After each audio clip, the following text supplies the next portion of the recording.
Hello YouTube, how's everybody? Hey, this is Bob coming to you from my man cave in the California high desert. I got my new ride, and this is a Toyota Rav4 Hybrid in the limited trim, and it is a all-wheel drive. It gets 40 miles a gallon average. Almost as good as my old Prius. Rest in peace, my old Prius. So now, because it is four-wheel drive, I have every intention of going to Hog Wild Ranch on this, do some off-roading, and maybe even do some car camping. So I have a weekend project now. I want to make a bunk bed in the cargo hold area so I can sleep. Now I want to do it with minimal carpentry and making no permanent alteration to the car. So this is my idea. I got these very sturdy coffee tables just last night from on Craigslist. One coffee table, 4 foot by 2 feet, and two of those end tables altogether for $35. Real cheap, and these are extremely sturdy. You can at least hold 500 pounds, no problem. So what I'm going to do is I'm going to put one of these in the right side, and then on top of that I'm going to add a plank, a plywood plank, maybe 75 inches by 27 inches, and then just lay on top of that, using that as a bed frame, and sleep on top of the plank. But I want to make sure there's room enough to put in these plastic bins. So obviously these legs are too long, and I'm going to have to trim them. Now because the cargo area of this car is not exactly flat. Actually, it curves upwards as it goes to front. So I'm going to have to cut off longer in the front than in the back, giving me enough headroom to sleep well, and also to be able to put these plastic bin underneath. So let's get to it. So I have my right rear wheel folded down, and I measured the length from here to the back of the right passenger seat front, and it's at least 81 inches. So there'll be no problem accommodating a 75-inch plank. And the width right here to here is about 28.5 inches. So there'll be no problem getting a 27-inch plank. Now, as you can see, it's slanted upward a little bit. So now the coffee table's in. It fits very well. I got my legs where I want them. As you can see, it's seriously slanted upwards in the front. Also, there's no headroom. So I'm gonna have to cut down these legs right here. Cut them down using a jigsaw. Now, of course, I have to cut down more on the front. Okay, I have my car parked in my garage. Hopefully the ground is flat. Now, I put a leveler in here. You can see it's not level. And the best way to determine the difference in the leg length is to prop this end up until the leveler shows the tabletop is level. Then you know how much difference you need for the length of the legs, shorter in the front, of course. Okay, I got a bunch of books stacked there, and leveler looks like it's flat within reason, right there, and the tabletop is flat now. That's a lot of books. I have to take them out and see how tall are they, and that will be the difference between the leg lengths. Looks like just short of 6.5 inch. So I'll do a little bit more accurate pressing on this a little bit. Now I want to make the cut for the rear legs, and I want to be able to at least slide this thing in.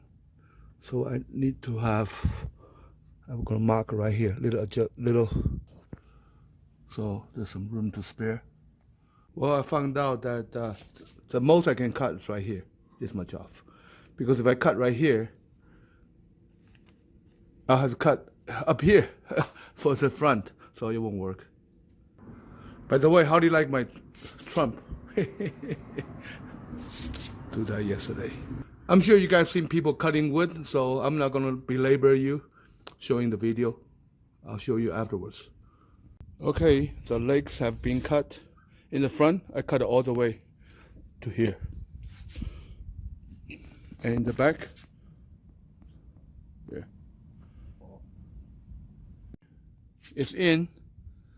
It's pretty flat, and I think give me enough headroom.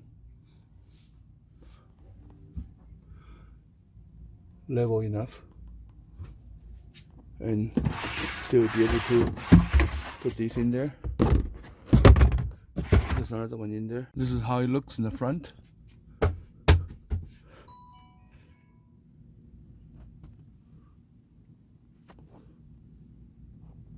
Right now I'm at Lowe's.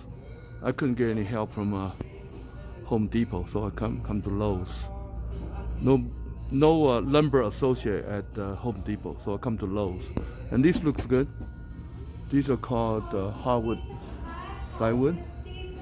There's a 3/4 inch oak plywood. Looks nice. It worked nicely. Okay, just come back from Lowe's. Got one piece in already. There. 75 by 27 inches.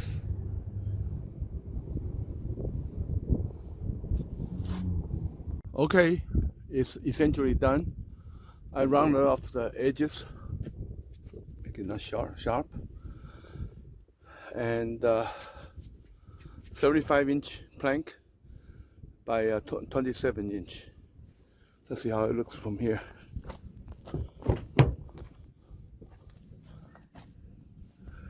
Because this is stiff, this is oak plywood board, so it's pretty stiff. Plus, most of my body will be here, so it wouldn't even tilt up. You can still put stuff over there.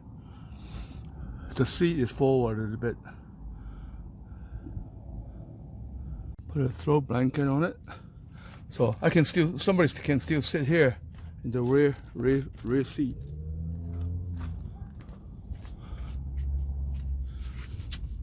Storage.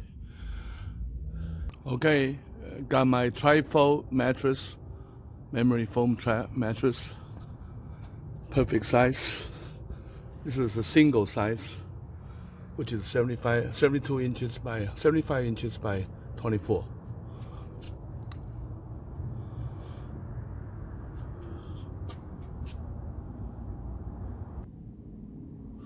Here it is with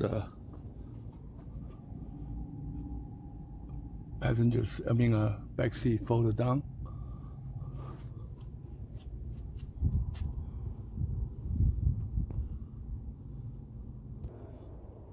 Also bought this Trip Tips portable commode.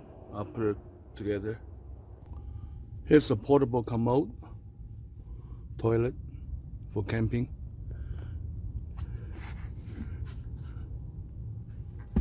Put that on there. It says it holds over 300 pounds. So what you do is you put a bag, trash bag in there. I'll take this off. So this comes off and this folds up. So easy to put back. Anyway, fits in that small bag. Also got this $15 battery operated carbon monoxide alarm. if you're gonna sleep in your car and you're gonna have the engine on sometimes, you should have one of these. Although the chance of you having this problem is extremely remote, but probably a good idea to have one. Battery operated, $15 from Amazon. This is a mesh mosquito screen for the sunroof, so you can open the sunroof at night and no mosquito will get in. This is what it looks like for car camping. Still ventilate. Okay, now I am in my bunk. I'm fully stretched out. Right now it's kind of hot outside, so I got my air conditioning on. Lots of room.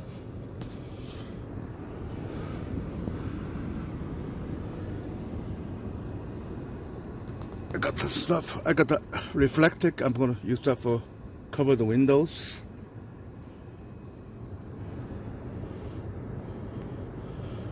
So next time I go camping, I'll show some video. Thank you all for watching.